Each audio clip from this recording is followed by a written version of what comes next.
Aidan Hutchinson. I'm going to get away from the blanket obvious statements. Obviously, you want to see the guys come in. You want to see them improve every week and adjust more to the NFL as they go. Like the obvious platitudes, of course.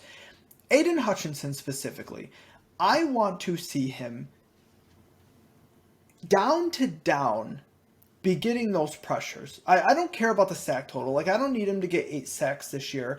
I don't need him to make 100 tackles this season, especially as defensive end. They don't make 100 tackles in a season. What I want to see is I want him to be a headache.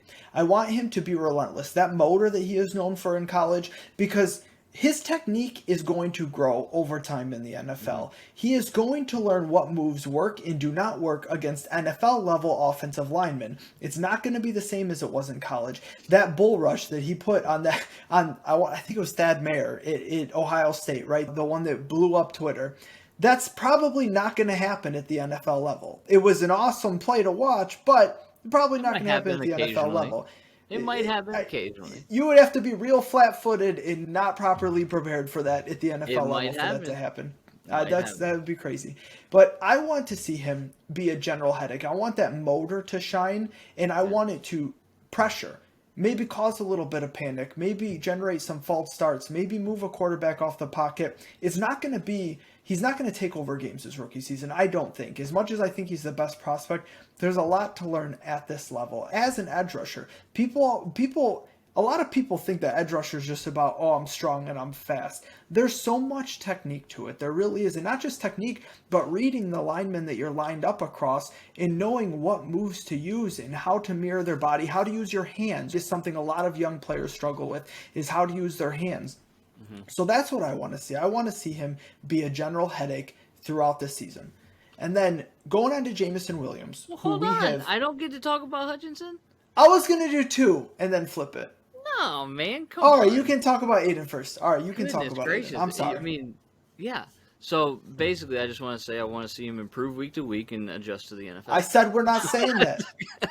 I'm just kidding. Here's what I want to see from Hutch, right?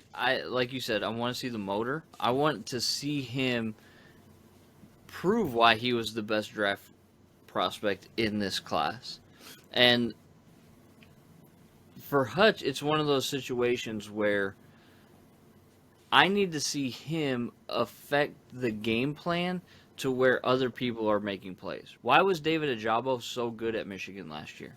Because aside from the fact that he is a very good athlete, but a very raw athlete, there's a lot of concentration on 97.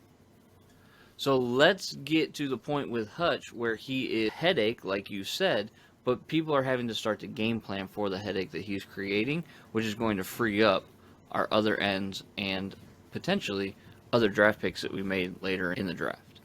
And to touch on what I said, one thing that I'm specifically statistic-wise to track, I want to see that pass rush win rate. That's going to be a key number for me. And obviously I want to see it grow throughout the season, but I want that pass rush win rate to be there. It doesn't always mean pressures and sacks, but I want to see him, when he's engaged in one-on-one blocks, I want to see him win those more often than not.